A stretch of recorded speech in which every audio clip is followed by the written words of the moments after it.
follow it, mostly over to the time, right? Tony, thanks for those decisions.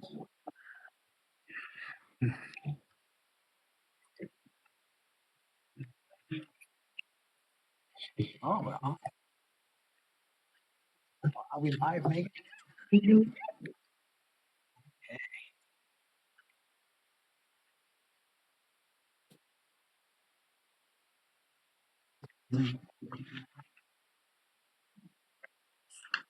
All right, good afternoon, everybody. Welcome to our May zoning board meeting. Everybody's all set, we're all ready.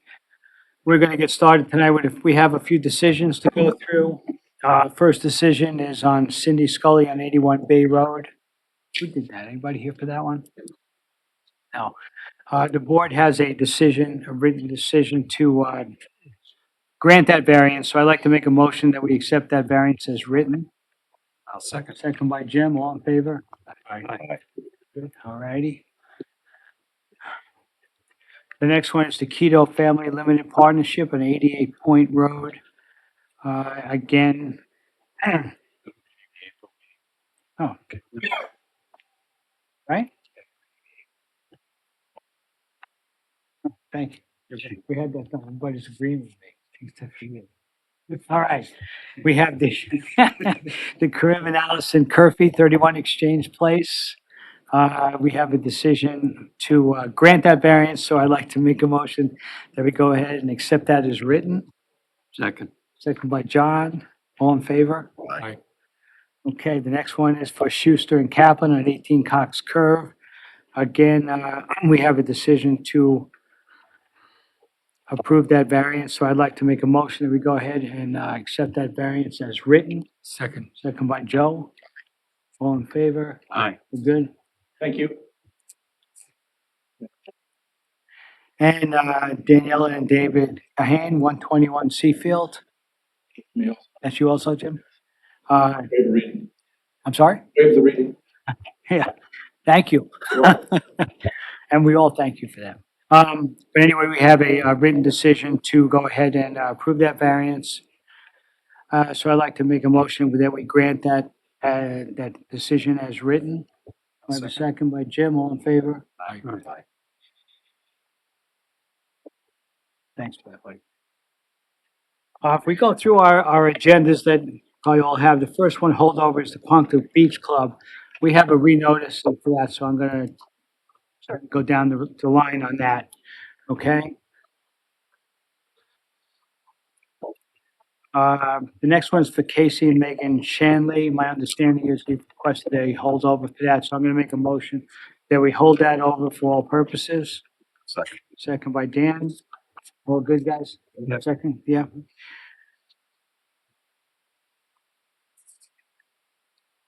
Okay. The matter of Bedrosian, 21 Jessup Lane.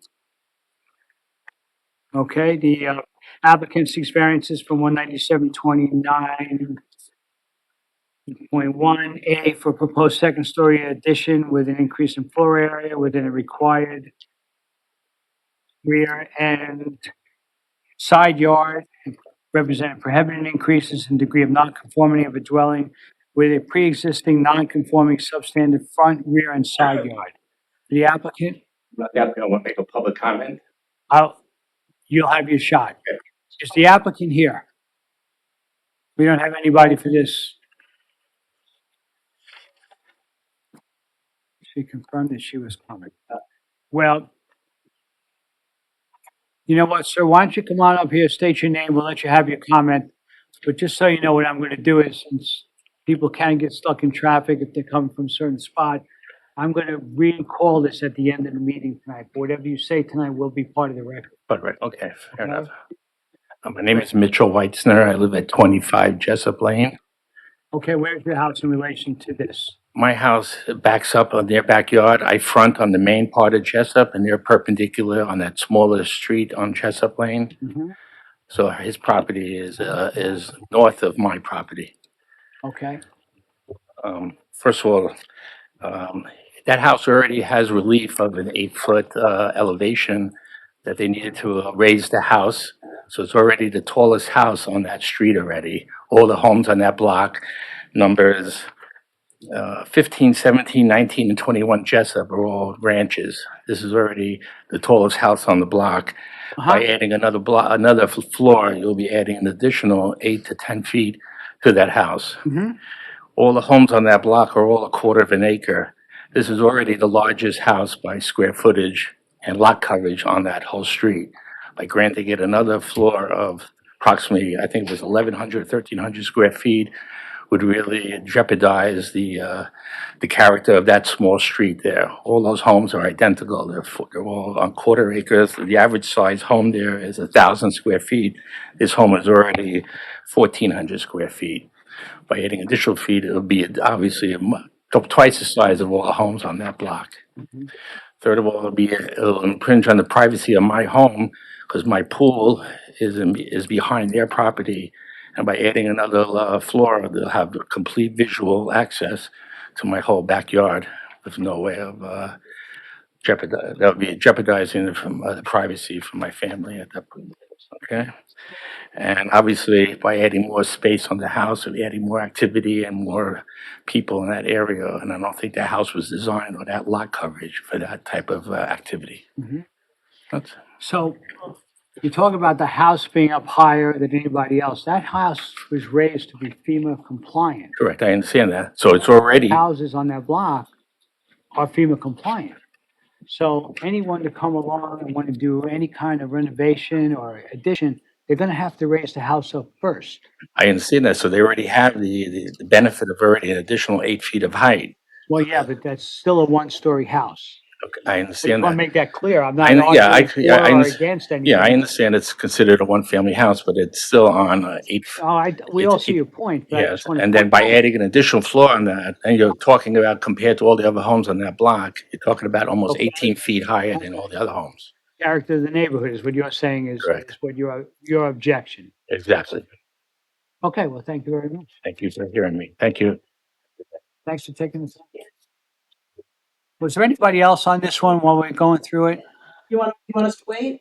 Would that be helpful to you? I mean, we're gonna stay for the whole meeting if that's the case. Should we stay? Well, why don't you come on up and let's do this now? Because they didn't come to they didn't come to the last meeting, and I don't think that's fair to people coming for it. So the one thing I can assure you is that even if this goes forward, whatever you folks say is part of the permanent record on this, so. As a matter of fact, we're being recorded, so you can view it yourself. Hi, how are you? My name is Joy Hines, and I'm representing my mother-in-law, Carol Hines, who's in the back. And I'm speaking on her behalf. What address?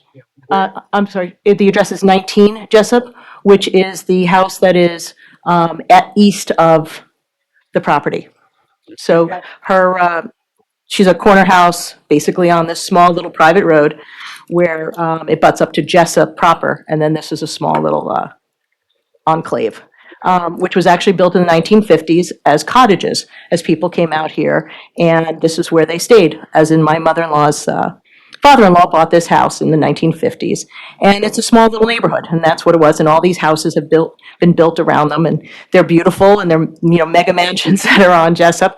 But this small little enclave, which is these 4 small houses that are ranches, which I respectfully, if people want to put additions, need the 8 feet in that whole entire area. We're not arguing the fact that, about FEMA compliance, and I respect what you had said. But a couple of years back, the same family asked for a variance for even a second story to be added, and then they changed their plans. And it was just granted for just the elevation of the house. So they did that. And it has definitely increased the amount of water that it has displaced. And they were told that they were going to put French drains and different things like that. And there is a definite water problem still on that street. Well, you're about 3 feet above sea level there. Yeah, it's You're pretty gonna have bad. water problems there. Yes. But with this multi-story house, with us being at 19 Jessup, there's definitely going to be a shadow with this house. The house could be actually redesigned and not all be on the 19 Jessup lane side, where it is 17 feet, where on the other side, it actually has a 30-foot offset. So the house could actually be a little bit more reconfigured. This will not only impact the overall feel of the neighborhood, but when you're looking at the house and the way that the sun sets, and it will clearly cast a very large shadow over the whole entire property, affecting the gardening and everything else that 17 Jessup Lane has, with it being built the way and the design that it is. So this house, just to be clear, is to the east. Yes, Okay. yeah, so, I would like, It's unique because it's already a non-conforming house, which is why they're here.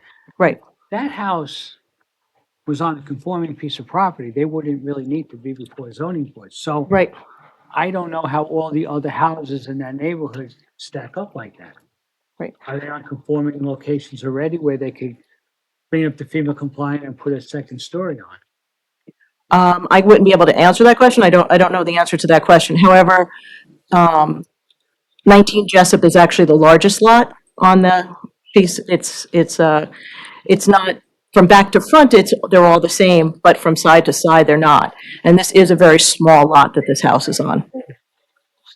And then they also have like a creek or a bog that is actually to the west, where a lot of the water comes from. So, thank you for listening. Thank you. Huh? Okay, hold on one second now. Sure, one second. Are you folks the applicant for 21 Jessup? Okay, that's where we're doing right now. Okay, so are you ready? We have some neighbors here that had some concerns that I'm sure you probably know about. Are you ready to go forward? Okay, so why don't you come on up and let's hear your application?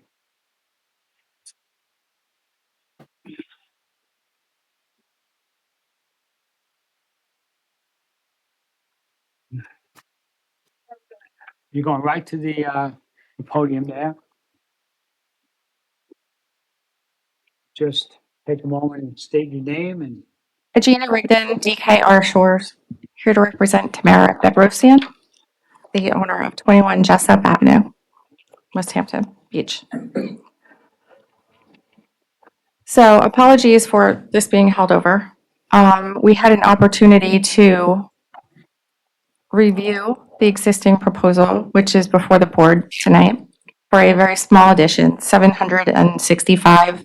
It's a second-story addition on top of a house that had some work done on it back in 2021, roughly, where they raised the house to be FEMA code compliant, and they installed a new IAOWTS system, and they did some renovations. So we also had planning board approval for some landscaping at the time because we had to bring in some fill for the sanitary system. The road does flood. I'm going to put that right out there. It's a very low-lying area. It is a FEMA zone. So we're intending on addressing or trying to address some of this stuff. We do have a couple questions as to who maintains the road because we're not sure. So the applicant's property line actually goes out into the road. So I want to put that out there as well. So we had an opportunity to review the comments from the neighbors, discuss it with the owner. We met with Bud last week, and we discussed the situation, the complaints from the owner, other owners, the adjacent owners, and any other things that we felt were valid. So we came up with, so currently, the second story addition is basically 765 square feet on the west side. So basically like typical low to high peak. So the neighbor to the east had a problem with it sort of looming over the property and blocking the sun, which I totally understand. And then the neighbor in the back also had some issues with sort of overlooking his pool. thank So- you. And while you were here, we did allow them speak, so we Totally just fine. heard from those two, just so you know. No problem. I reviewed the letters. I've talked to one neighbor actually in person, not in person, but on the phone. And they didn't have an opportunity to even look at the plans because, until they came into the village to even see them. So now that they have, and they've made additional questions and comments, we're already trying to pre-address them. So what we're thinking of is proposing the second story addition more inset, and then not in the west, but more sort of in the center of the house, and the same size, 765 square feet. But actually, inset would lead us to meeting the side yard total setbacks, requiring less relief from the board. We would need some very minor relief from the rear yard. I believe it's about 4 feet with the new design that I'd like the board to review. So I will ask for this to be held over. And then the front yard would be continuing with the setback of the current house. So that would need, I believe, 15-foot relief. So the board would be reviewing a new design that would encompasses the proposed area more in the center of the house, not to the west, not to the east. I believe it uses some of the area that's over the existing garage as well. And this client actually did what she was supposed to do. She raised her house, she upgraded everything, she upgraded her sanitary system, so she did everything right. I want to point that out. And also, proactively, all of these owners should think about raising their houses to be FEMA code compliant, because this is a problem that will continue. It's not going to go away. And then the flooding, I'd like to explore who actually maintains this road. I think it's a private road. And I think everyone needs to kind of get on the same page and help the situation, because her raising her house didn't make it worse. Her putting a second story addition on isn't going to make it any worse. The roof is still calculated the same. It's still the same amount of roof. I did note when I was there that her gutters, her leaders did not lead into dry wells. I did specify that must be done in the next plan. Also, we're exploring additional vegetative areas that will soak up the water and also provide screening. And I also wanted to address the fact that the new design, so everyone can hear it out loud, will not have windows on the east side facing the neighbor, nor will it have windows on the back side of the house facing that neighbor's pool. We also are okay with providing additional screening, arborvitaes, something salt tolerant preferably, since the area does flood a lot. And right now, the backyard is just kind of just scrub weeds. There's vegetation, but it's nothing great that you want to look at. So we already have a plan for Plan B, and I would like the neighbors to have an opportunity to look at the new plan as well as the board. I have the architect here, Adam Lubin, and he has some drafts of what the new proposal might look like to distribute to the board if you'd like to see them. Well, we are gonna wanna have to see them, but. Right, but if you wanted to see them tonight, he did print out a couple. You could certainly get it, we'll put it into the record, but Okay, you are talking about, holding it over. yes, And just exploring, working with the neighbors and finalizing your plan as to what you're ultimately asking for. correct, correct. And I want to absolutely impress on the fact that all of these neighbors should be raising their houses and redoing their sanitary systems because they're in mandated areas. If they possibly can, they should definitely do it.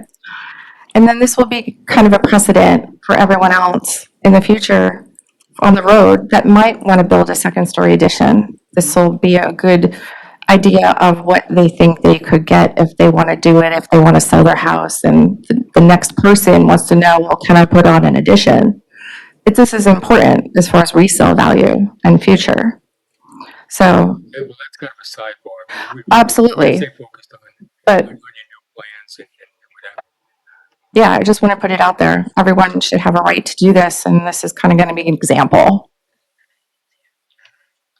So Adam, is it okay if he distributes just some ideas of, That'd be fine. for the board, and then we'll get you more official copies for submission, written submission?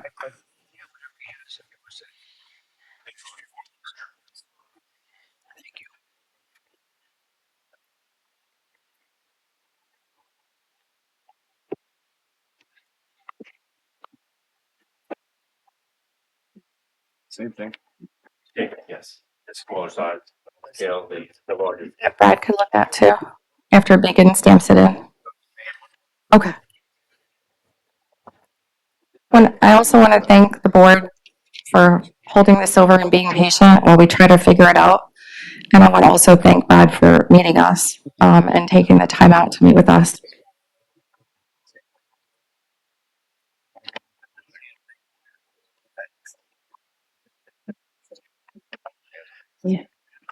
Brad will get it. Have a small one.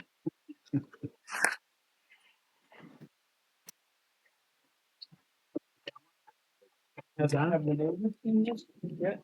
I have not. Like a copy? So any of the neighbors, please, we made some extras exactly for this reason.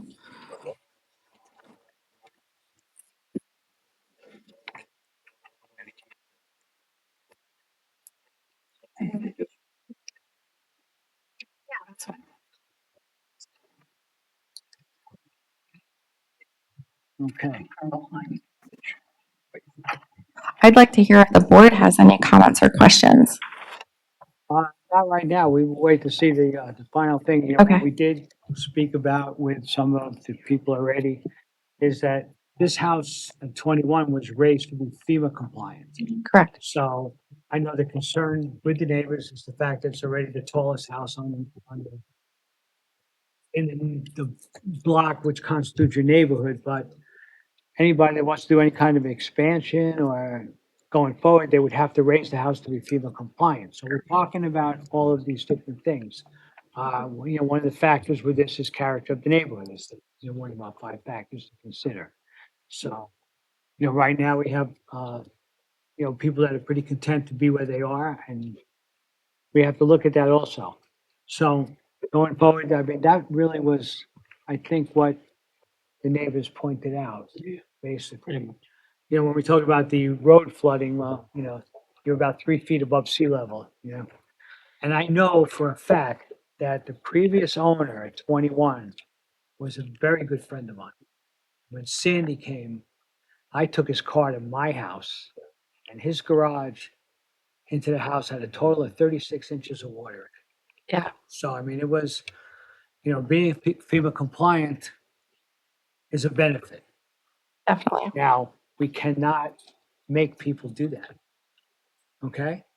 People want to keep their houses the way they are. We can't make them, we can't force anybody to do it. But going forward, if they wanted to do anything, they would have to be. So the fact that you're FEMA compliant is not a negative. Okay? You may be the tallest house, but that's not a negative. So I don't know if any other board members has anything right now. No. So we have another neighbor here who's waiting to say something. Just give us a second, and you're gonna come up here and tell us who you are, and we're gonna get, okay?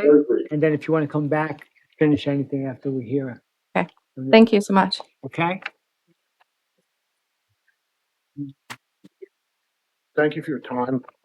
My name is Josh Porter. My wife and I live at 15 Jessup Lane. We are catty corner from the subject premises. I'll be very brief because this is all new developments to us. I Where, just want, where are you, catty um, corner, which we're direction? hard up, we're northeast of the premises, hard up against Jessup Lane. You actually may remember us because you approved a pool in our backyard a few years ago. And you guys I wanted to thank you again. You gave us exceedingly good guidance and you worked through, I understand it's a balancing test, all of these things, allowing people to do what they want with their property and protecting the rest of the neighborhood and the community. I'd like to just reserve my rights to come back if, I want to ensure that we're going to come back, that we're going to see, I haven't seen this yet. I want to process Definitely it. coming back. You Okay. can rest assured of that. I would just note, and I'll be very brief, that once again, there's a balancing test, and part of that balancing test are these 5 factors. And the biggest one of those factors, I think, is to do it in the way that's the least injurious or impactful to your neighbors. I haven't seen this yet, but the way they had it planned before wasn't that way, was probably the most impactful. And so I think we want to have that discussion when we come back. But I thank you for your time. Thank you. Thank you. Adam. Sure. So I agree with, Can you just state your name? sure, it's Adam D. Lumen. I have a card here. And you're the Yes.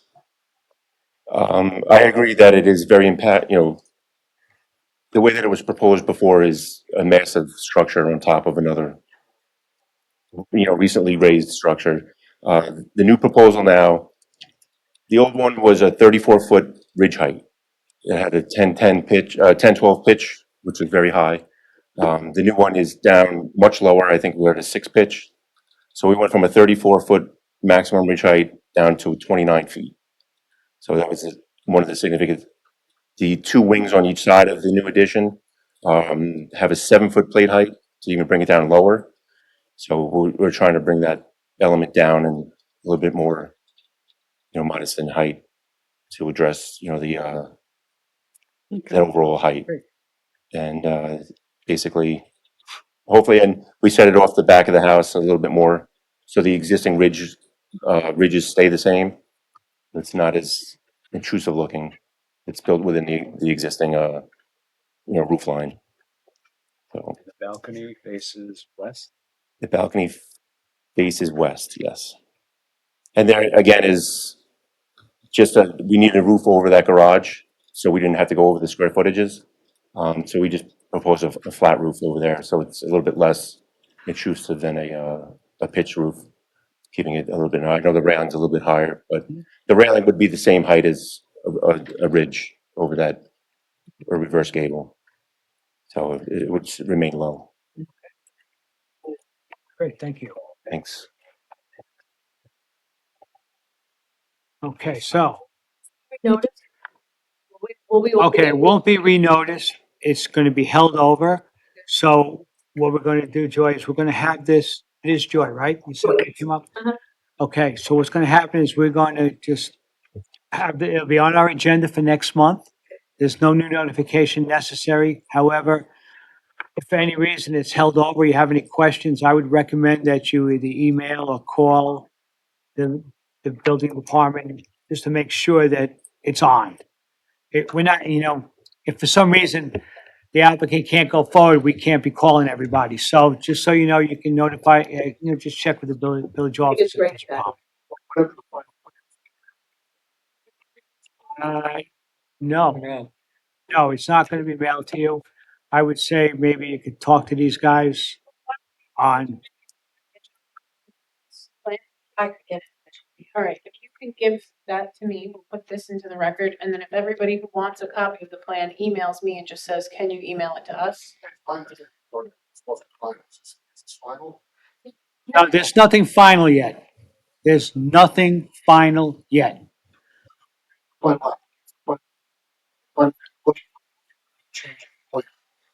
Well, yeah, they are updating the plan.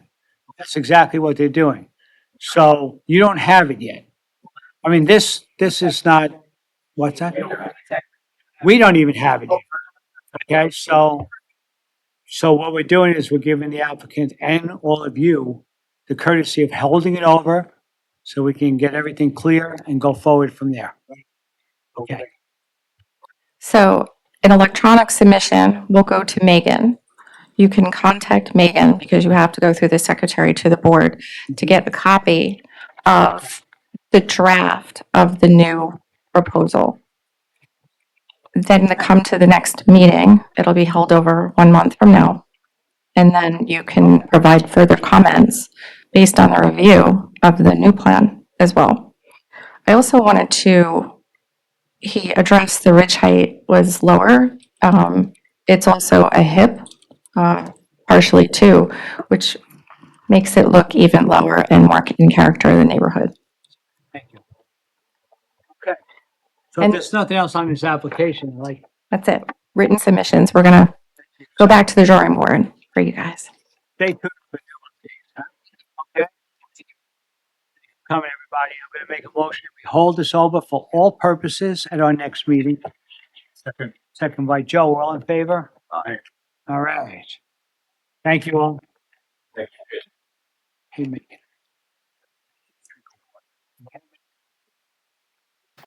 I was gonna really drive from talking. Okay, thank you. Oh, all right, this is. Remember going to that house? We had a little mini BMW, the Mini Cooper. Yeah. I took it to my house. Sometimes it doesn't work, sometimes it really works. Okay, number 7 on our agenda tonight is West Hampton Beach 149 Main LLC. That has been held over. That's the restaurant on Main Street that's, we waiting for some planning board input on that before we go. That's already been held over. Okay, we go to number 8, Heidi Wendor, 15 Bay Road. Applicant seeks variances from 197, 10C1 for proposed building lot coverage of 40% of the lot area where maximum is allowed is 20% from 197, 35A for a proposed deck that is substantially located in the side yard where specifically prohibited, and from 197, 35C for proposed deck setbacks of 3.5 and 2 feet where the minimum required is 20 feet and it's 10 feet if at grade. So I understand we have some modifications to the Yes, we did, application yeah. based on our last hearing. Yep, we took some, your comments back, met with the client, we made some revisions. My name is David Martins, I'm the architect. So from our last hearing, we've decided to, omit the variance, actually the yard along the, east side of the property. So we're gonna make it code compliant there, we're not asking for a variance for that one. We're not asking for a variance in the rear. The, variance on the west side, it's still, Dave, excuse me, not asking for the east or the rear. oh, east or the rear, none. Yeah, we're making it compliant, both of those. And there's no longer a variance requirement for coverage because the deck's gonna be on grade. So we That's actually, great, so we, yeah, no coverage required. Yeah, and then for the variance along the east side, technically it's still 3.5, but we decided to, say that again for me? sorry, the deck along the west side, we're still requesting a 3.5 variance only at the stair, just so the client can actually get into their house. So we have enough clearance there to get into the house, but then afterwards, we bump back out to 5 feet. So the rest of the deck actually gets 5 feet. So it's a little bit of a pinch point there, this way you can get into the house, and from there we flare out. So the only thing that's not code compliant is gonna be the west side stairs? Sorry, the west side stairs and the deck, because the code's still 10 feet, so we're requesting a 5 Okay. foot. Yeah, which originally was 3.5, so we pushed it back about 1.5 further from there. And what's that, a planter just on the other side of the steps? Yeah, it's because of the vegetation of the area, and there's some heavy evergreen trees there. We didn't want to throw grass there because it was just going to die. So the client is very into Hampton's grasses and beach grasses. So we're thinking of populating that area with beach grasses and make it more of like a planting bed. Right. So it's more about that planter than the staircase, right? Because I think you do get relief for the staircase, don't you? Yeah, staircase is fine, but because of the landing of the decking Yeah, along there, so I guess it's how, Brad, how you consider that. But the rest of it, we do push it back to the 5 foot instead of the 3.5. Right, okay. Yeah. A lot of work done there. Yeah, Yeah, you really trimmed this down, didn't you? yeah, we tried, yeah. Yeah, the client understands even though she has quite a small lot, she understands that the neighbors, she doesn't want to be on top of the neighbors too. And Mhm. so we pushed it back as much as we could while also maximizing the utilization of that space as well.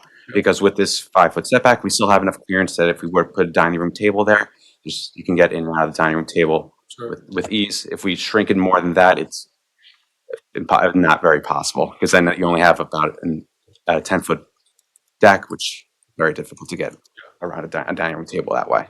So. Questions? I don't have anything else. Nice job. Anybody from this application? No? Okay, well then I'll make a motion to go ahead and close this hearing for this decision at June meeting. Okay, second on John, all in favor? Aye. All right, thank Thank you. you so much. Thank you.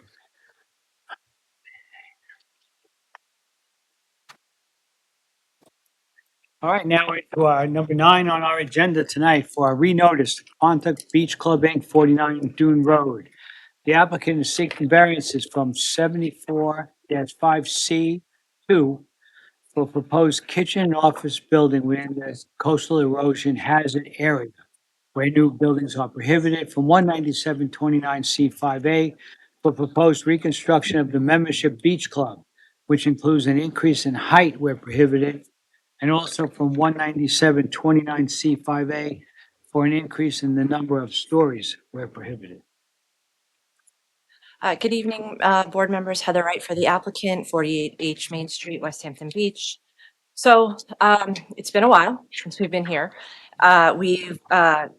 Since we were here back in the fall, we went through the site plan process with the planning board, and we have had a significant number of meetings to revise our site plan. And so just as a refresher, I'm sorry. So when I'm passing it, I think you have this already. It was part of our April 7 submission, but you have it already. We have something dated April 21st. That's, the planning board had asked us to add some elevations to our original submission, so we just submitted those pages to supplement what you already have.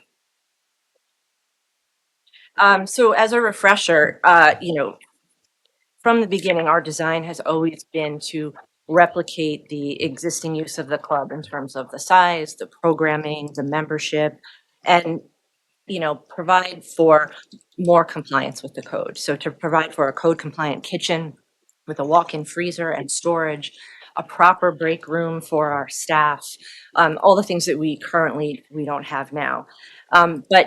And a lot of this is site plan elements, but I do think it was important to the board from our initial hearing anyway. So I just want to go over the changes that we have made from our original submission to what you now have in front of you. So when we originally presented this to you, we had a service yard fence on the easterly side of the property that was 20 feet from the property line. We have now eliminated that fence, and we are going to install a 30-foot vegetative buffer in that area for screening. The generator was 24.6 feet from that property line, and it's now been moved to 32.2 feet and shifted a little bit south. Say that again for me. Yep, the generator was originally proposed at 24.6 feet, and now it's 32.2 feet and shifted a little bit south. The dumpster was proposed at 24 feet from the easterly property line, and it is now proposed to be 54 feet from the easterly property line. We had proposed an above-ground propane tank that was 26 feet from the property line. Now we're proposing to bury the propane tank.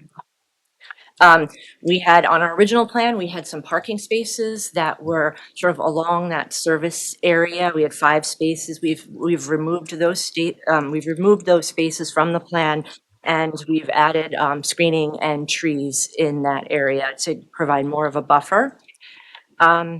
The kitchen building was proposed at 50 feet, 0.5 from the easterly property line, and now we're proposing 56.5 feet. We shifted the curb cut and the driveway 11.6 feet to the west. And what we did do is we took a look at the height, and we originally were proposing a deck height of 22.5. We've now lowered that to 20.5. So we took a foot off lowered the deck a foot, and we lowered the ridge height of the cabana building a foot as well. And we shrunk the space in the middle so that we shifting everything 2 feet to the west, because we're making the sort of garden area and the bike parking. We shrunk it in a foot for each. So I think we've made significant changes to the site plan to address the concerns that this board originally had, and then what we heard from the planning board. And I think we went through this when we met the last time, but we had removed some of the originally requested variances. And so The relevant code provision here is 197-29C5, and we have to comply with sections A, B, C, D, E, and F. At this point, we are only asking for relief from 197-29C5A. We comply with B. We're not exceeding the allowable storage. Our storage is only increasing by 16%. Provision subsection C, the open air cabana building is essentially the same size as what currently exists and in the same location. The difference here is that we're shifting that building so that we meet the 75-foot setback from Dune Road. And then the deck and the kitchen that exists now that are encroaching into the crest of the dune are being moved in an east-west direction so that we no longer have an encroachment into the crest of the dune, and we comply with the dimensional regulations of the zone. With respect to subsection D, we are only increasing lot coverage from 18.5 to 18.8%. So we're still under the 20% lot coverage, and we're really not increasing the existing lot coverage from what exists now. We're not asking for a variance to increase seating at subsection E, and then we don't have any staff housing. So what we're really talking about here is the height, and then we did renotice this hearing for an increase in stories, which is subsection 5A. So as I stated at the outset, the height has been reduced to 20.6. And the reason for the deck height where it is now is, as you know, the property is in both an AE8 and a VE16 zone. Although we are building within the AE8 zone, it's right up against the VE16 zone, and part of the construction will be south of the Limwa line. So our entire construction will comply with the VE16 flood building requirements. And that's where we come up with the existing height of the 20.5. And then for the second story, I guess it's technically, Brad made the determination that we are adding a story, but it's technically replicating what we currently have now, which is a lower level that when you walk into the club, and then you go up to the deck level where the kitchen is and where there is deck seating. And the whole design is to replicate what we have now. And we needed the extra space for the walk-in freezer and walk-in cooler, and for, like I said, an appropriate break room, locker room, and bathroom for our staff. What they have now is extremely small and really not compliant to today's code. So that's the reason for the request. The remainder is sort of storage area for, surfboards and those type of things. So I think that we have really, reduced our ask and our proposal, and essentially are just taking what we have now, making it FEMA compliant, and moving it and removing significant dimensional non-conformities that exist now. The only question I have, Heather, is on the stories. Is that a function of the the FEMA regulations? Where a story is determined. Not so much as the first floor, but actually the lower level. Well, the quote unquote first floor that we have, I think I understand what you're asking, is at 10 feet, which is the base flood elevation here it was AE8 plus the 2, so we're at 10. But we are constructing the majority of the club at a BE16 zone to comply with the FEMA requirements for that zone, given our proximity to that zone. And that's kind of typical for what, construction is on Dune Road. Right. So the first floor, visually would be at E16 height. No, at the 10 feet. Well, Eight plus 2. Yeah. Okay. Yeah. All right, I got it.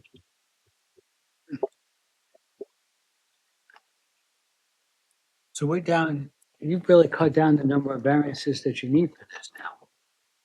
The ones that are just with this renotice, that's all you need for this project. That's correct. Plus relief, obviously, from the coastal erosion hazard area line. but, Well, that's in your renotice, the CEHA Yes. relief from, and then you need relief from the increase in height and the number of stories, Correct, yes, but nothing else. nothing else. Okay? I don't have any other questions, but I'm sure we have some comments coming. I'm sure. Okay? Yep. So stick around. Yep. All right. Anyone have comments on this application? Now is our time.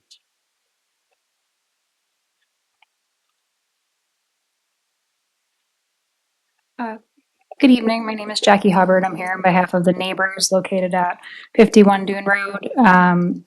Felice and Shelley Bergman. They're directly to the west of this property. Directly to which side? I'm sorry, east or To west? the west. To the west? West, yeah. Okay. We submitted a letter earlier today that you received. So if it's possible, because they're not here, I'm just going to read the body into the record, and will be what I. Well, that'd be great. You know, we get something the day of we can't promise you we all saw it. It's pretty short, but if that's okay, I'll just do that. Please do. And we did get a chance to review the plans that Heather referenced, the April 21st, 2025 plans. So the 2 points that our clients would like to relay, the western layout should be compressed, almost 2/3 of the existing one-story clubhouse, including locker rooms, is set some 59.3 feet from the Bergman's property line.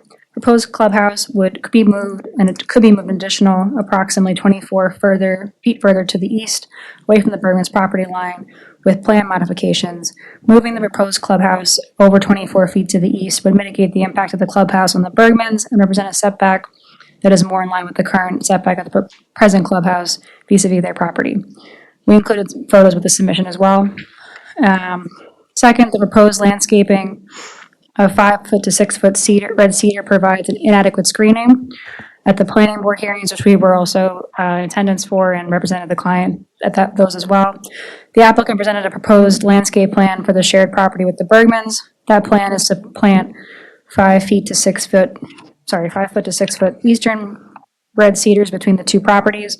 When facing an over 24 foot 7-inch high solid wall, some 85 feet long, the club's proposal hardly provides a meaningful screening between the Bergman's property and the proposed clubhouse.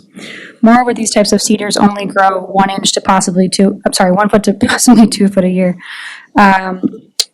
We provided an example in our letter. It would take 5 years for these proposed cedars to grow an additional 5 feet to 10 feet, assuming they survive. Again, compromises are available if the club were to move the proposed clubhouse over 24 feet to the east and put in larger trees. The combination would shield the Bergman property better for the proposed clubhouse. As we requested to the planning board, we respectfully ask any decision the board renders include a covenant to properly maintain the landscaping, including irrigation system, between the club and the Bergman property. We thank you for your consideration and review of our comments and proposals. Okay. So what you're suggesting, or the client was suggesting, is that the clubhouse gets moved 24 feet further, Yes, that's what they are asking. and then they want better screening. Yes. Okay. Okay. Yes. Thank you. One thing you can tell your clients is that the issue of maintaining vegetation is usually addressed by the planning board, and covenants are typically imposed by the planning board to do that. It's not something that the zoning board typically gets into, but it will be presumably addressed at that board. Yes, of course. I'll relay to them. Thank you. Thank you. Anybody else?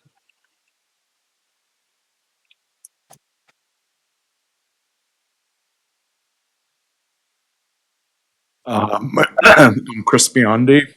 I own the property to the east of them, and I'm representing as well the property to Catty Corner. Can you just give me your address, Mr. Biondi? 36 and 37 Dune Road. Thank you. And so we're on both sides of that. First, I want to say I'm impressed or pleased with the changes that they've made. I like getting rid of the dumpster, and that was all very good. We had a couple good meetings about putting in landscaping, and I'm assuming we'll work that out between neighbors. In terms of the height, this is going to loom, and so it's going to be quite a bit taller and staring down on my property. I would ask the board to take that into account. This is a non-conforming use in a residential neighborhood. All four neighbors feel that this is going to be very detrimental to our properties. You've heard from one neighbor, two more. I've also spoken with the fourth neighbor. When you talk about this is good for the neighborhood, when all the neighbors are against it, it's hard to see how that's good for the neighborhood. I'm also with the Bermans there's a very big area with a garden and a bike parking area that's where they should be putting their buildings. They've pushed this out to take over much more of a footprint east to west. They've pushed their club much closer to all of our houses, so that they can have a memorial garden and bike parking. That doesn't seem right in a residential neighborhood. Like I said, I've been working with them. I'm pleased they have tried to make changes. But I think this club is being made much grander, for the benefit of their club members, not for the neighbors. And it's a residential neighborhood. And so I would ask the board to kind of consider all that, especially when you're talking about, if they have to go FEMA, keep it to just what FEMA. Don't future-proof the club, or all of that seems not really fair to the rest of us. Anyway, that's where we're at with this. Thank you for your time. Thank you. Question. Yes. Height-wise, where is your home, your house in relation, height-wise, to the new plans here with the club? My porch is gonna be, I think my porch is about 12 feet. The ridge height of your house. I wouldn't know that. Okay. I don't know that off the house. I'm more worried about my porches and that their kitchen is gonna be relatively close and higher How looking far are straight you down. from their property? How far am I? Yeah, from their kitchen to your property, how far is it? I'd have to look at their, is it 50 or 60? Okay, Thank you. okay. Now, wouldn't you have the same problem if someone built a home there and they built, No question. If this was a private home being built, I would have different comments. This is 400 people. This is, a private home would be maybe 5 people, 6 people.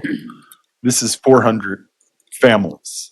So when you're talking about a porch next door to you, it's one thing when you have a family next door. It's another when you have, I don't know how many families they have, but 100, 200.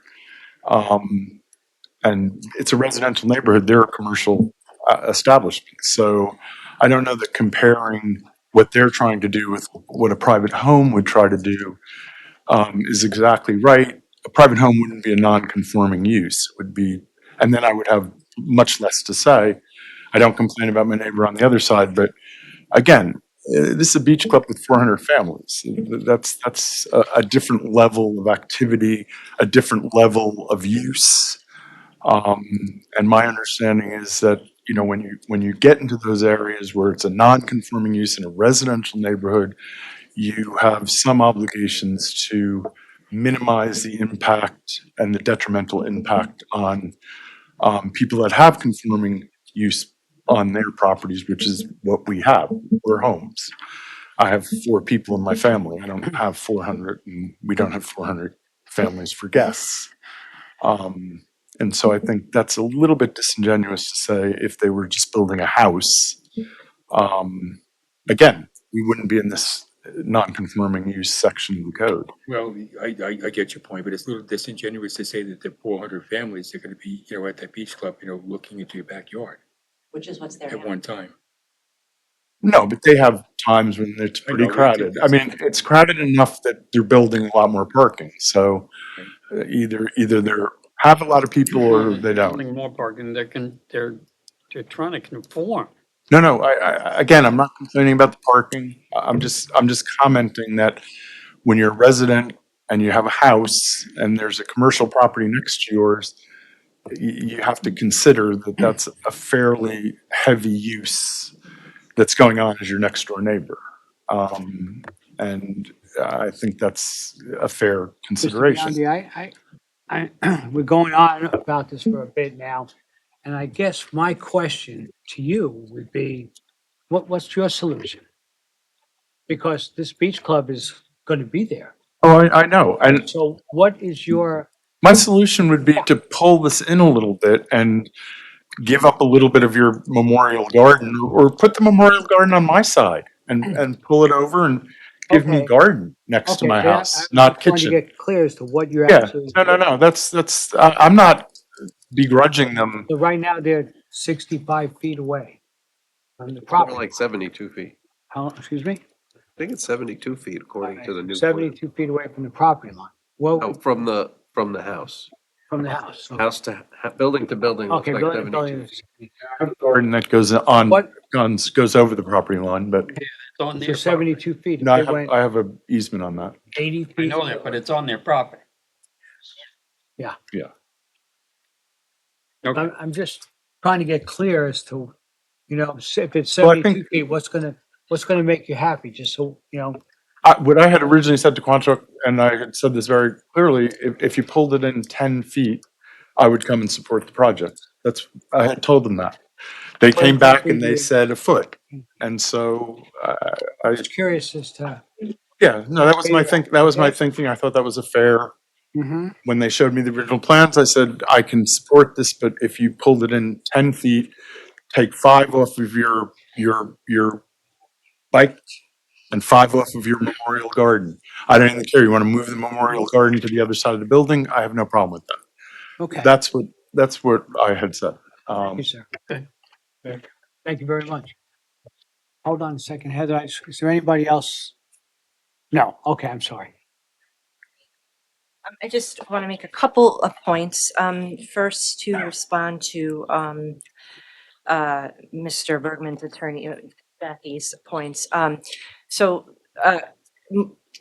moving it 24 feet to the east will require us to encroach into the dune again, which is why we designed it the way that we did. In terms of proximity and getting closer to Mr. Bergman's house, it's not entirely accurate what was said, because the cabana building will be positioned 34 feet from the property line at the northeast corner and 39.4 feet from the southeast corner. So it's not going to be any closer to his house than the existing kitchen on the property right now, which is 38.5 feet from his property line.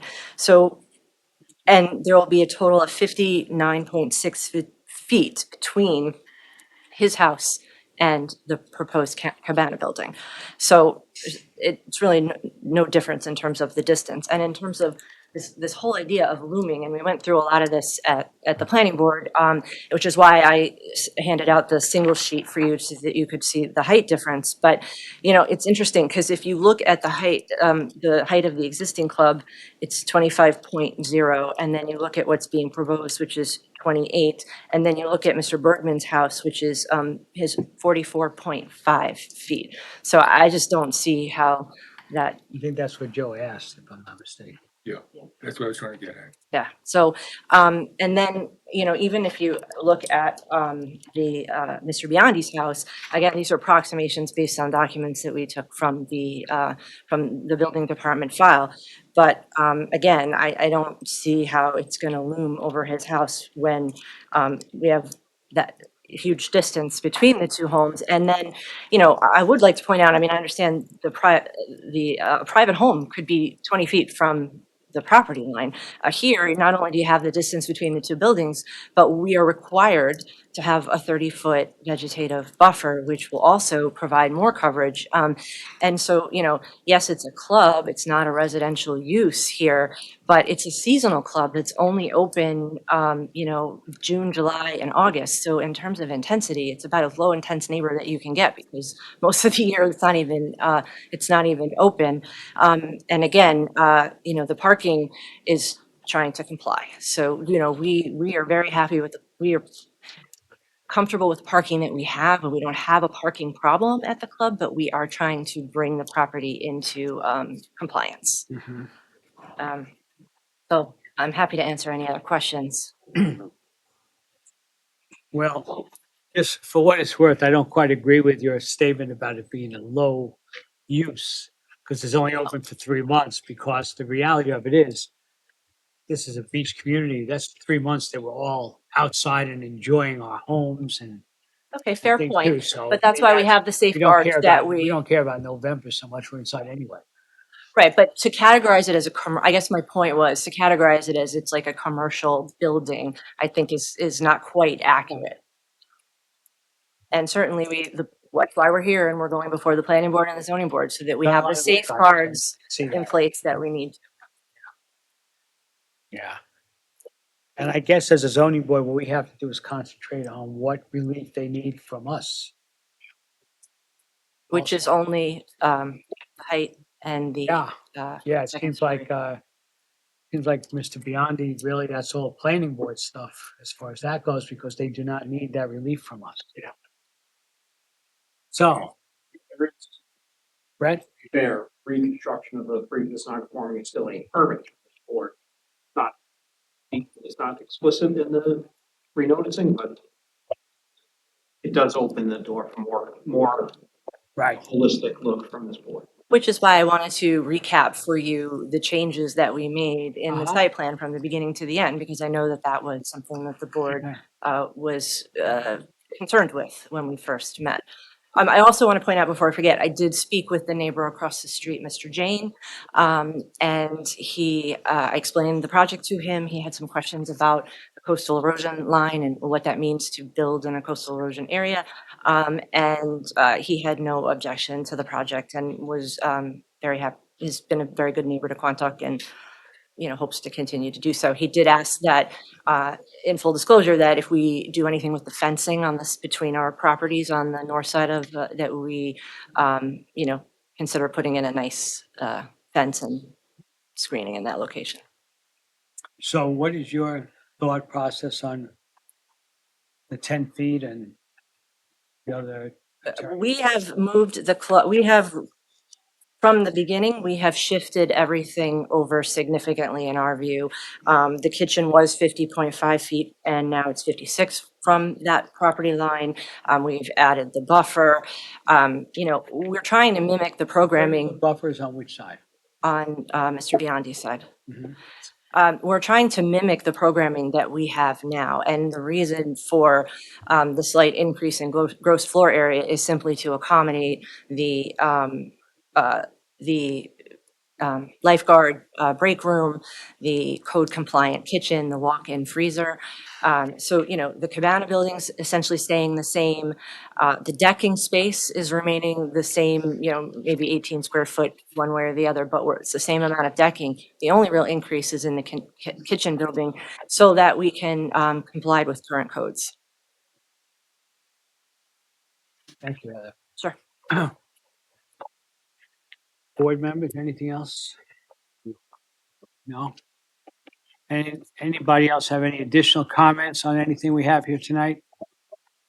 It's been in the works for quite a while, so for you to have no further comments, I would like to make a motion that we close this hearing for a decision. Second. Second by Jim, all in favor? Aye. All right, we're all in favor, okay. Thank you, thank you all.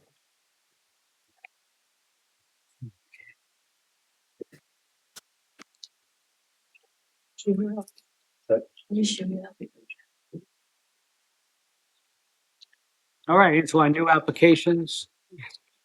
Give you folks a chance to get out. All right, number 10, the Eric S. Miller 2020 Irrevocable Trust, 13 Stacy Drive. The applicant seeks a variance from 197.6E for proposed third-story habitable, for proposed third habitable story where the maximum permitted storage is 2. Good evening for the applicant. Give us 1 second, Jim. Folks, could you please, just ask them to please take it outside because we'll interfere with the recording. Thank you. Good evening, Jim. For the applicant, James N. Hume, 323 Mill Road, West Hampton Beach. As was indicated, we're seeking what has, because of the way the code is written, is seeking a third habitable story in a zone where only 2 stories are permitted. What we have at 13 Stacy Drive is an existing 2-story home with a pool deck and, as you may recall, a pickleball court in the front yard. The house includes a roof deck above the second floor and above the existing master bedroom. And my client is seeking a little bit of space, I believe, to provide an exercise room, and the manner in which he's looking to accomplish that is to put it above incorporating that roof deck back into the house. There will still be a bit of a roof deck remaining, but most of the roof deck will become internal to the house. When we first started looking at this project, we were hopeful that it could be characterized as what's defined under the state building code as a mezzanine, which does not count as a story. However, there are, I think, at least three components to a mezzanine. One is that it's an open space. Two, that it's open to the space below. And we meet both of those requirements. But the third one is that the area of the mezzanine has to be, I believe, 1/3 the size of the space below. And if you go through the math, you will see that a mezzanine meeting all three of those conditions would be 129 square feet. And it was determined that that wasn't terribly useful for any purpose, let alone the purpose to which the applicant wishes to put it to. So we arrived at a size that is, I believe, 320 square feet. It is still open to below. It's still an open space, but it does exceed the size, the square footage limitation of a mezzanine, and so that's why it's counted as a third habitable story in this project. And just to give you a sense of how and where it will fit in, this is a photograph from Google Earth from the back of the house.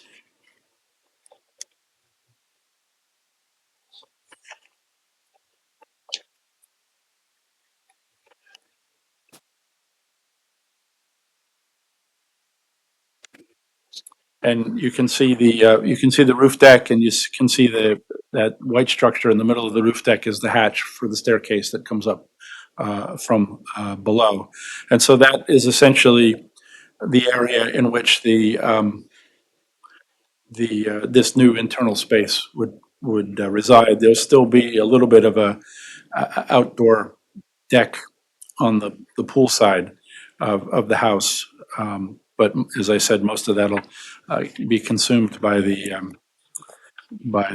new enclosed space. And then just to take a look at it from the other direction, this is from the front of the house.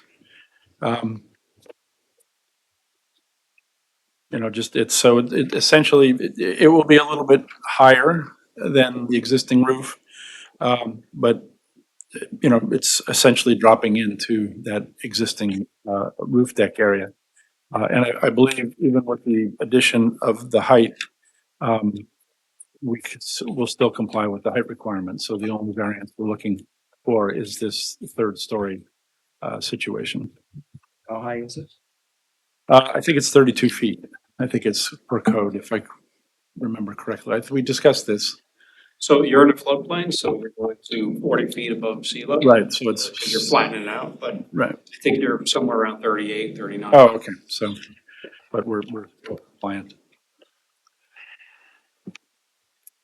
Hey, Jim, it's being designed though to be a loft, like a mezzanine. Yes. It's not gonna be a bedroom? No. It's not gonna have plumbing? No. right? So It that doesn't would, have to be sprinklered because it's a. no, I understand that, Yeah. but as far, it wouldn't be considered a bedroom per se.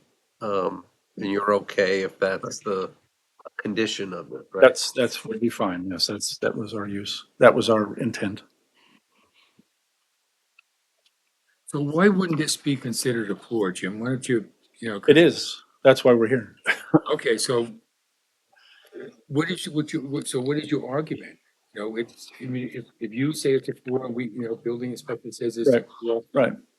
We're looking for some space for a function, and to have it not count as a floor, it's not functional because of the size. And so we're just looking for a little bit of increase in the square footage of this space that's already occupied by an outdoor use. What's going to be the total square footage of this? That's 320 square feet. 320 square Yes. feet. And as council indicated, it will remain open to below, and it will be one space. It doesn't have any plumbing or anything like that in it. I still don't understand. I mean, it's binary. It's either, you know, it's either yes or no. It's. Yeah, true, I agree, but It's that's not why, like it's only a setback. It's, you know. well, yes, it is. It's an area variance, just like a setback is an area variance. And we're looking for a particular benefit, and your task is to balance that benefit against the detriment to the community. And I would suggest that there's little or no detriment to the community and a benefit to the applicant in getting this little bit of overage. It doesn't create a bedroom. It doesn't create a hugely usable space for anything other than what I've described. And it's fitting into a space, for the most part, that's already shielded by the rest of the house. So I don't. Are you saying that if you had the space, if you had a larger space below, I could get a larger space above. and that would, and so that would not constitute a third floor? Correct. It would not constitute. No. If this space were 1/3 of the space below, it would be a mezzanine, and by state code definition, would not be a story. It would not be a story. Would not be a story. It does, there are ramifications in our code. If you need a height variance, not variance, but we allow pitched roofs to go up to 44 feet as long as the top plate is 36 feet. We have that little calculus, difference between a flat roof and a pitched roof house. That goes away if you're trying to include the mezzanine. But this was something we looked at early on. I said, before we even start with, let's make sure that the heights work out. But yeah, so this room would be open to the foyer area below. The foyer area would have to, I think, double in size for them to be able to get this space. So that was, the calculus was either blow out the front of your house and double this foyer area, which is just a foyer, get this room, or make this room so small. So I think they kicked around making it smaller, but found that the 100 and some odd square feet they could do is, doesn't work. Yeah, if you're sharing the same ceiling space, you're within the same story. You can take a room that has cathedral ceiling.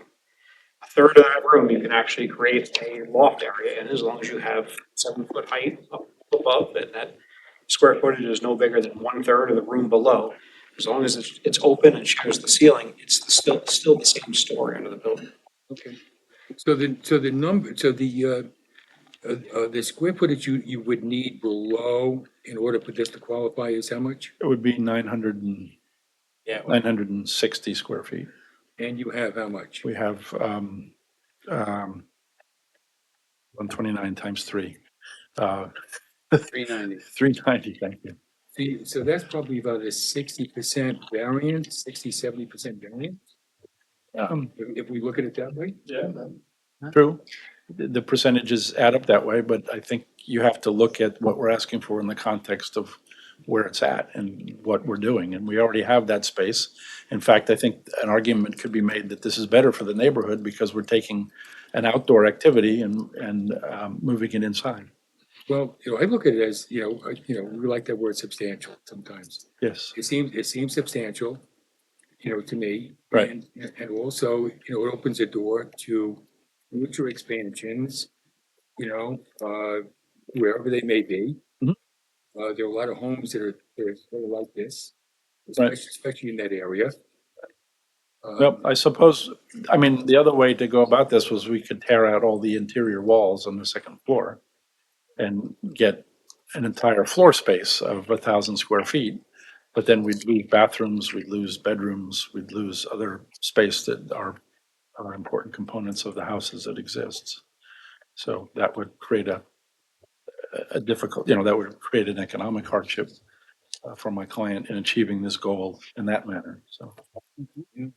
I mean, I can see it's clearly substantial and clearly self-created, right from the start. Right. No, I don't dispute the, not that you'll be surprised. I don't dispute the self-created, but as we've discussed before, substantial is in the eye of the beholder.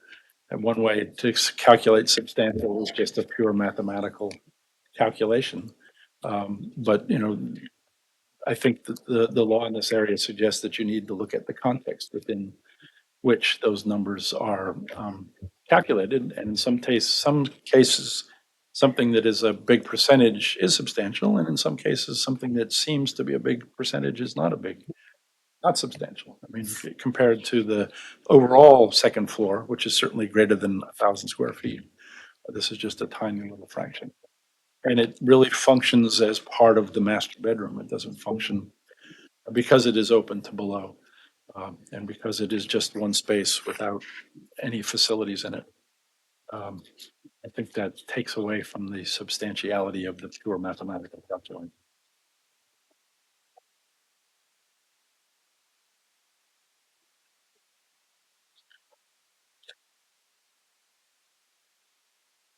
I don't have any other questions for you. Okay. There's somebody else there.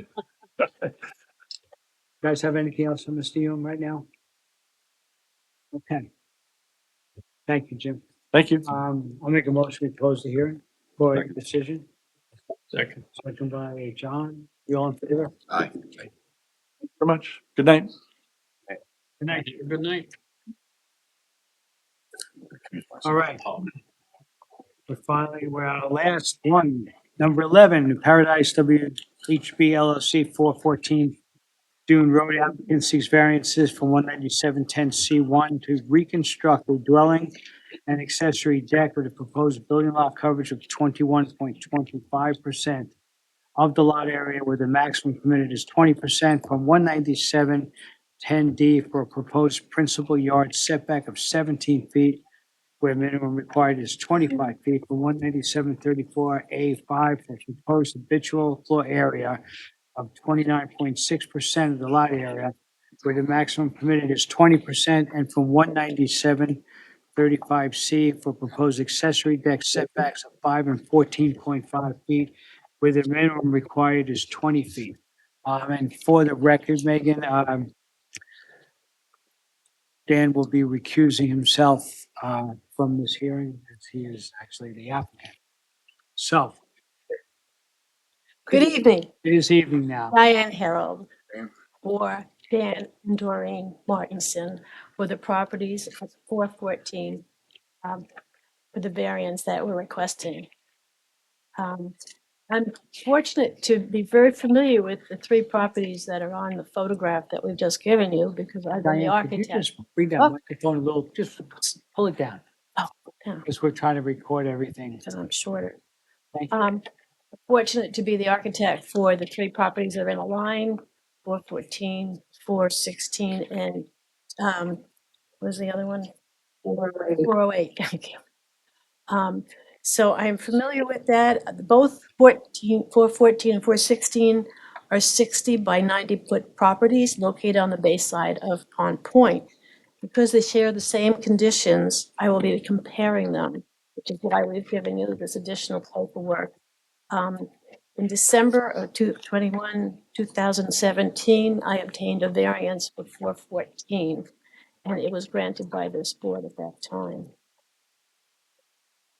When I started working at 414, Paul Houlihan asked me to meet with him to discuss the improvements for both 414 and 16. They are identical properties. You've been to the property. You can understand the constraints we had there.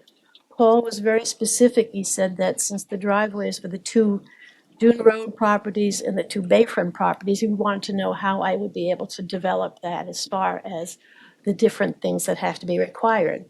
That includes the village code that requires single-family dwellings to have a floor area to conform to 2 parking spaces per dwelling unit, plus 1 bedroom for over 3 bedrooms.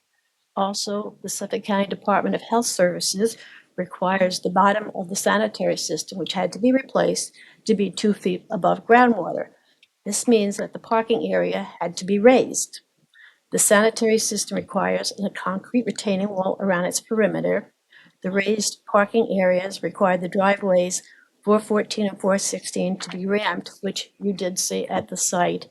And it was a concern that there would be a problem with vehicles trying to get in and out of the 2 parking areas. I gave Paul, at his request, a site plan and a section of the driveways, including the ramped areas. Paul agreed that the site plan did address all of those concerns I just mentioned. So we were able to move forward with that project. Parking areas and the sanitary system reduced the building area of this property by approximately a half.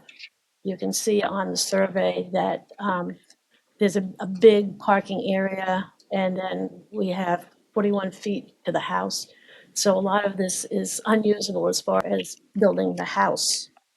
In the character of the neighborhood, 414 Dune Road will be a 2-story single-family dwelling that is similar to the adjacent properties. It's not going to be the same design, but it will be similar in footprints. The proposed finished floor and deck will be at the same phenol-pine elevation as those on the adjoining properties. The house will be on a pile foundation. The roof is gabled and conforms to the maximum 20-foot height to allow views to the bay, and the siding is shingles.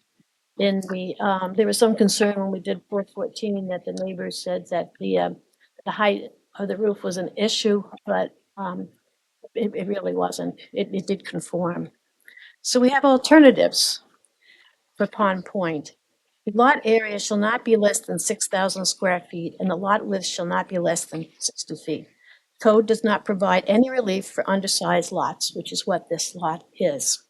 Therefore, this property does not benefit from any lot coverage for the driveway that's from Dune Road, which many of the properties do because the driveway is on the actual property. This is a private road, basically. So we're about 600 square feet less than the required lot coverage. So we're dealing with the improvements on the front of the property and also the fact that we do not have extra lot coverage. The substantial nature of the variance was approved on December, like I said. Variance recognized in that variance that there's a unique character of the Pond Point neighborhood. So we're doing pretty well on our comparison with 414 to 414. The lot coverage for 14 was 24.5%. We are asking for 21.25%, which is less than the neighboring property. Also, as well, the habitable area is 33.2% for 14, and we're providing 29.6. So we're approving the lot coverage of the previous approval that this board made. So we hope that you realize that factor. Additionally, we've improved the side yards. We've increased them from 12.2 and 13 for the existing house, which will be torn down, to 14.4 and 14.5, the proposed house. Per the letter of denial from the building inspector dated April 9th, 2025, we are requesting a variance from section 197.10D, proposed rear yard setback relief of 8 feet for a rear yard setback of 17 feet when the required minimum is 25 feet. We request a variance of 15 feet for a proposed deck, rear yard setback of 5 feet when the required minimum is 20 feet. And we request a variance of 4.5 feet for the proposed deck setback of 14.5 feet when the required minimum is 20 feet. The existing deck on the current house is 3 feet from the north property line. An environmental impact, we're doing pretty well on that one also. We're replacing the sanitary system with a permit that's already been issued by Suffolk County Department of Health Services dated 8/5/23 for a maximum of 3 bedrooms. We're doing FEMA compliant pile foundation, and the required first floor elevation is going to be complete FEMA compliant also. We are keeping the beach grass that's on the north side of the property. It's not on our property, but it will remain. It's between the property and the little boardwalk that they have along the water. We're replacing the public water line, and we're providing a pervious driveway. Self-created difficulty. The existing house has to be demolished. The building has been found, there's been flooding, December 2023 and January 24. Floor joists are racked and basically are sitting in the sand from those floods. The framing is substantial. There are no connectors required, as required by construction in a hurricane zone. So it's definitely a tear down. So we're taking this opportunity to do a better house that's a little bit more conforming than next door. And we feel that it's something that the board should consider for us. Questions? I have a question, Diane. Sure. I'm just seeing this tonight, so, This is brand new, I understand. yeah. We're giving it to the board so that you have it to take home in case you don't understand something Yeah. that you mentioned. On this determination before 16, I don't see the habitable percentage, written in here at all. I see lot coverage. But we gave, This is what I received.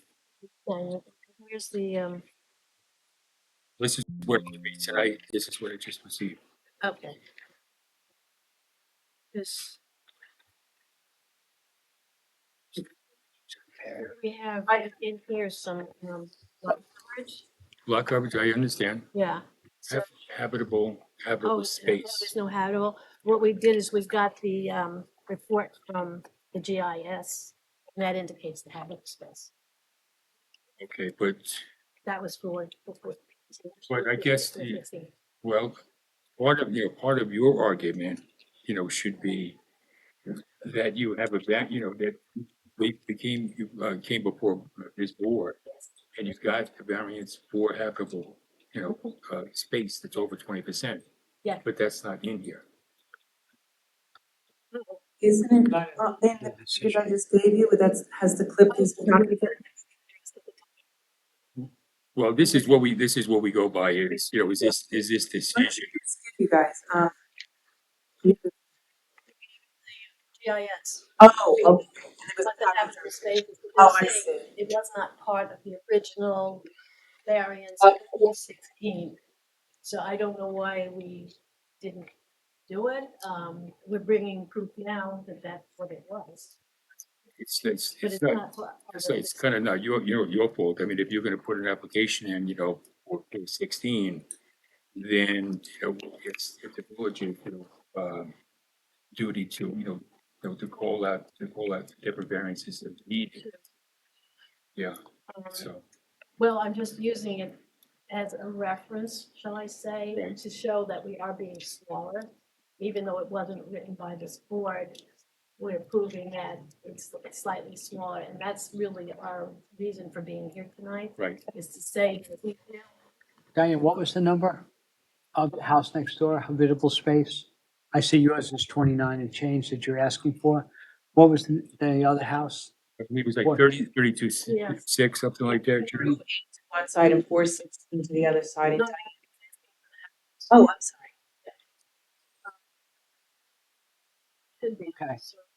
So this is, your habitable space is less than the What I'm neighbor saying is when you're that looking at. when we did all of 40 feet, this, yeah.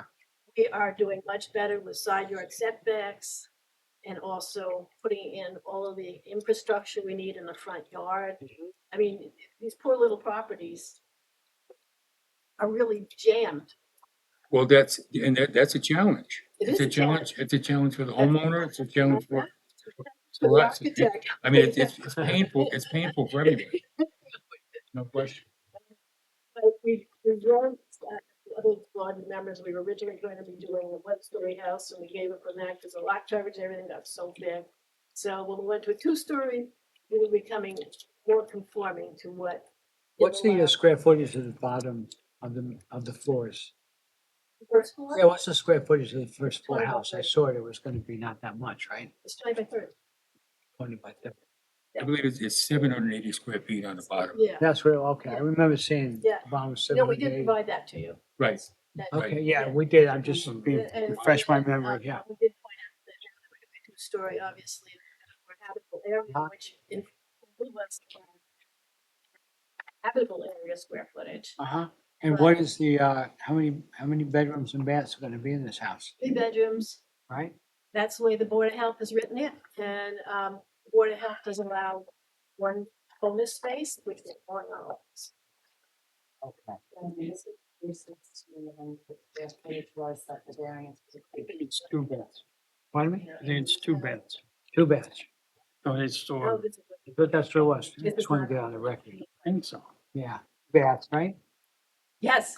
Two baths, 3 bedrooms, 2 baths, an office, and habitable spaces under 30%. Yes.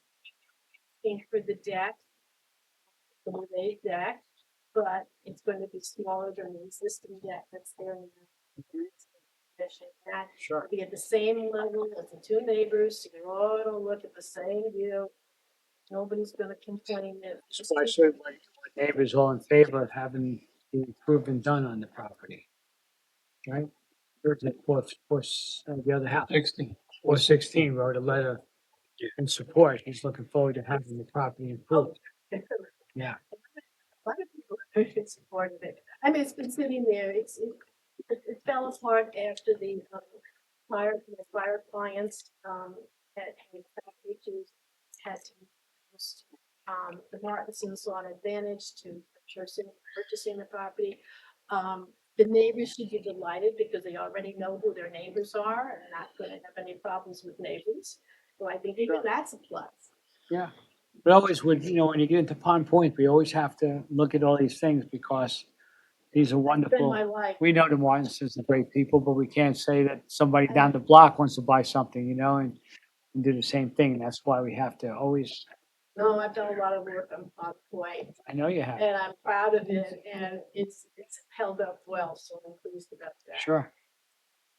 Now, is there any possibility of getting this percentage down from the 29, percent habitable space? It is with the rooms are not that much. So once you start jamming that in, because we thought it was more important to provide the side yard setbacks. So that was part of our, we were hoping to do better than 20. In footprint, but it seems to work the best for everything from. See, the challenge that we have is, two challenges. Number one, we have applicants that come in and they meet the habitable, they meet the setbacks here and there. And then we get some applicants that, ask much higher. Well, I'm gonna interrupt you. That's why you don't see me very often, because I work very hard to make my clients conform to the zoning. Hey, Once in a Diane, while, you can I ask you just to go back to the microphone? Sorry. Thank you. I know Now I'm having a personal conversation. you're answering the board's questions. We appreciate it, Yeah. but we just record this. No, I understand. My fault. I haven't been here in a long time, Oh, so we missed you. I don't mind not being here because I am trying to do my best to make people behave with their properties. But as I was saying, it's a 20 by 30 footprint. It's not a very big footprint for the size of the property. So I think that it's very understandably doable. Well, I'm not saying it's not doable. No, I know, but I We think, have our own challenges on this. I understand that. Next month, someone comes in and they say, oh, well, the 20% is now the 29% is the new 20%. Mhm. That's the problem. Well, we felt that since projects have been built with greater percentages, that we felt that we would be comfortable because we are on the lower side of the side of the house. And truthfully, when you have a property this size, you can't do very much. And I think our biggest thing is that we're losing so much property because of the sanitary system. And this is the only property that has this extreme driveway situation, as you noticed when you went there. Right. I mean, that's why Paul called me up when he knew I was working on it to say, how are you gonna get these cars in and out? Because as I read to you, I have to have a certain number of cars for the number of bedrooms, and then it starts escalating and everything starts taking away from the property. Right. Now, one little bit of help I can give you here is, I believe, I checked with, Brad on this, but, on your second floor, it's not really a true 780 square feet. As far as habitable space, it's actually about 728 square feet. If you take that, We're taking out the mechanical equipment room? no, take out the deck, Oh, the deck area? yeah. Well, that's not habitable, so, oh, I see what you're saying, but the deck, I think, extends Well, the deck over the house? Or does it extend out as a balcony? Well, we're talking habitable, so Yeah. that's gonna bring you down to 1,508 square feet roughly, so about 28%. Habitable. If the board wants to put that into their, Well, you'd have to, redo this and, present, properly, but so we should bring you new paperwork, is what you're saying? yeah. Now, let me just throw this out here. Is there any possibility, um, since this property is 5,400 square feet, where 6,000 square feet is required? If you use the 6,000 feet, so that wasn't, you know, that didn't, that didn't impact you losing, the 600 square feet, you brought it up to 6,000. And you operated off that for your 20%, which would give you about 1,200 square feet of space. Is that something that's doable? Well, we're doing 1,200 square feet. 'Cause I'm it's 60 by 60. total habit. So are you telling me that I'm going to be infringing on my parking and sanitary system area? Is that where I'm going? Or am I asking for better setbacks? No setbacks. I'm not talking about lot coverage. I'm talking about habitable. Okay, You're about 1,500 now. Okay. And if the calculations were worked off of a 6,000 square foot lot number and 20%, you could get 1,200 square feet. Is that something that is doable, on your side? I'll speak to my clients. Just throwing it out there, and the only reason. I don't Hold know, on do a you second. want to make a decision now? You're not following. I understand what he's saying. Huh? I can explain it to you. Good. I mean, you could explain it too, but it's, Go ahead, Tony. what he's saying is trying to come up with, because you're dealing with so many of these. Yeah. Where it's, trying to figure out a fair standard to consider for variances. What he's saying is, what would a conforming house size be were this a 6,000 square foot lot, right? Take that and seek a variance based on that size of a house, because at least there's a rationale for picking that. I assume that's where you're going. That's with it, correct. right? So may I interrupt? Because their that? hardship is the size of the lot being smaller than the 6,000 square foot minimum. So, As you know, it provides relief on undersized lots. I mentioned in this paper that we don't have that in the village of West Hampton Beach. If I had something like that, I would certainly be very conforming to that village. But I don't have the 6,000 square feet. that's not what he's saying. You're not following what he's suggesting. What he's suggesting is, assume you did have 6,000 square feet. A conforming house would be 20% habitable of 6,000, right? Do the math. Well, I'm not saying it. He's saying that that would be a, Would that be, It's a start, that's all. I'm just trying to, balance this out because this R5 zone is, don't, it's really, really tough. And it's not, and it's gonna get worse as we go along. All those cottages, in Palm Point, they're all gonna be becoming before us. And we don't want to, at least I don't want to, create a situation where, um, we're acting for the village board as a zoning board and establishing new standards. Because that's, in essence, sometimes what happens. I mean, if 29% gets approved, tonight, then 4 weeks from now, there's an application here for 28, 29, or 30. And, I was under the understanding that if we did a house under the 30%, it would be reviewed by the board and maybe accepted. what do you mean 30%? 30% of the habitable area space. So that would be something that we would be interested in following on. Well, we're working with 20% here. Excuse me. Yeah.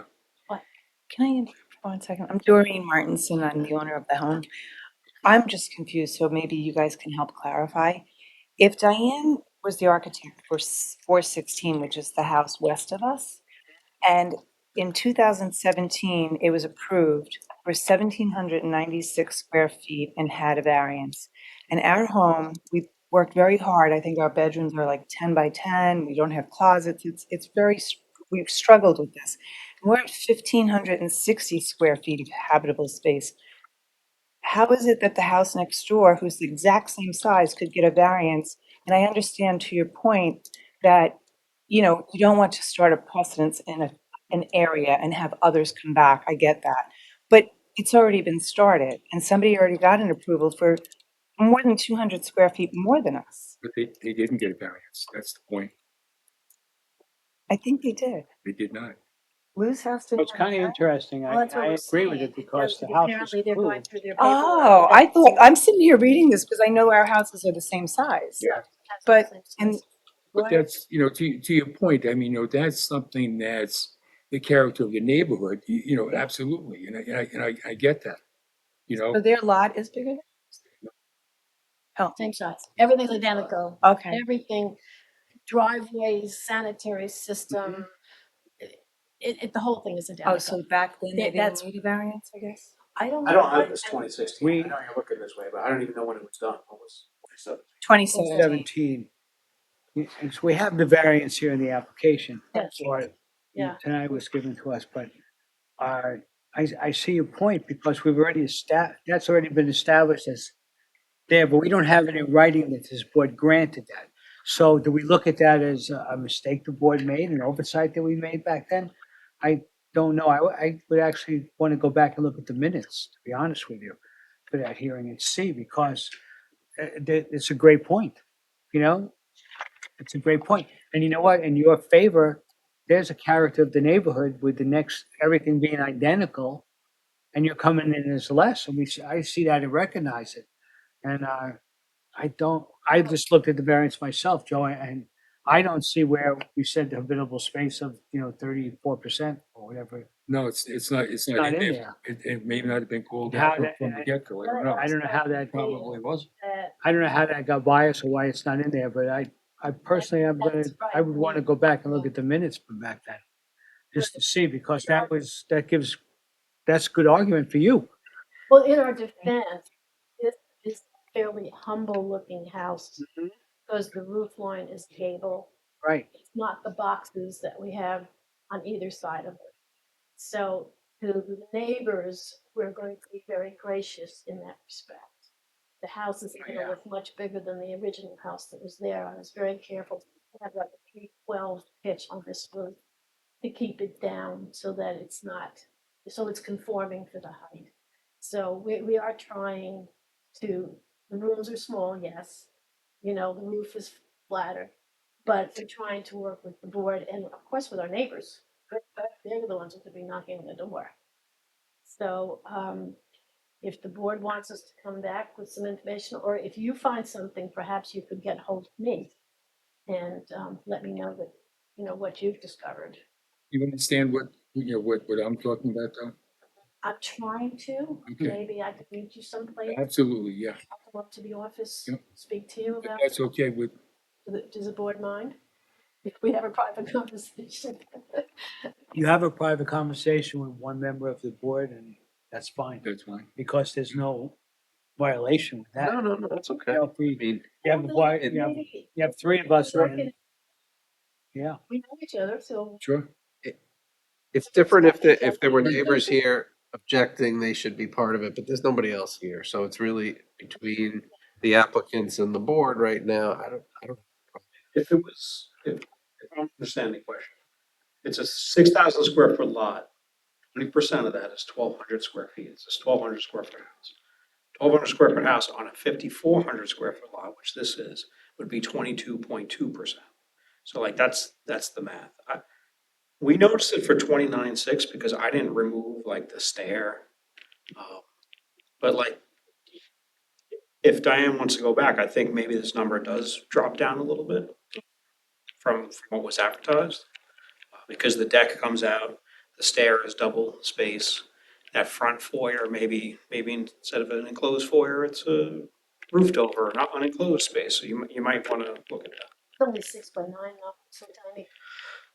I understand, but when we're this small, like though, that Any could mean a square foot whole house, percentage on the habitable area, which I think the board is.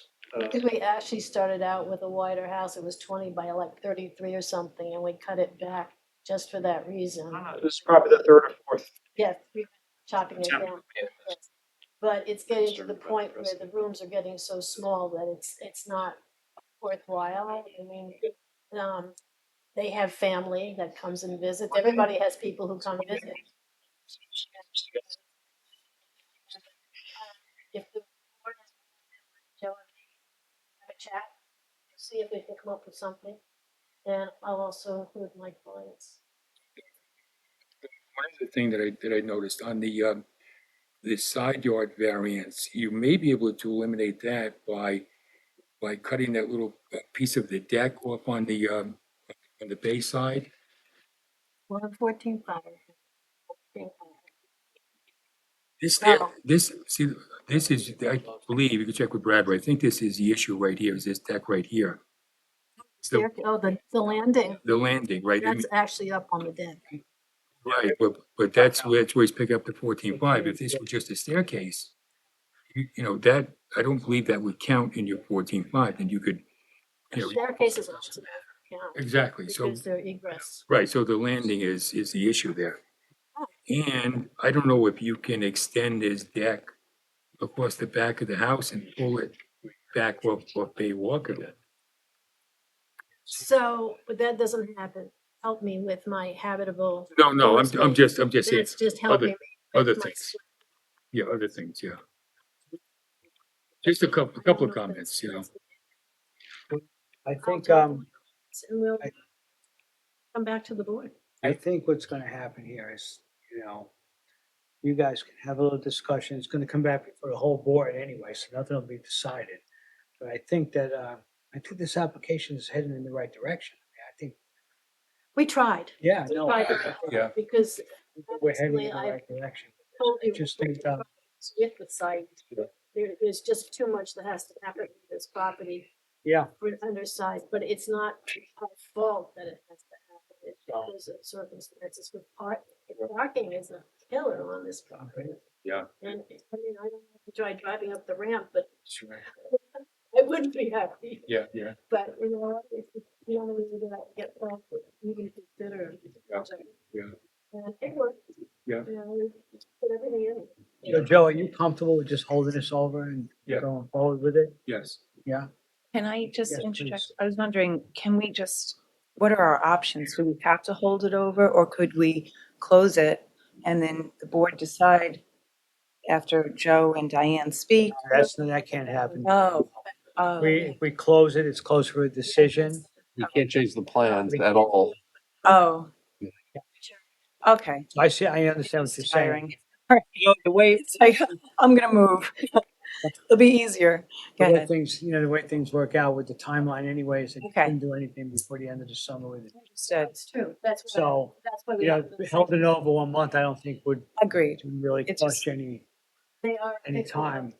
And you got those two nice Adirondack chairs out on the deck there, so You're right.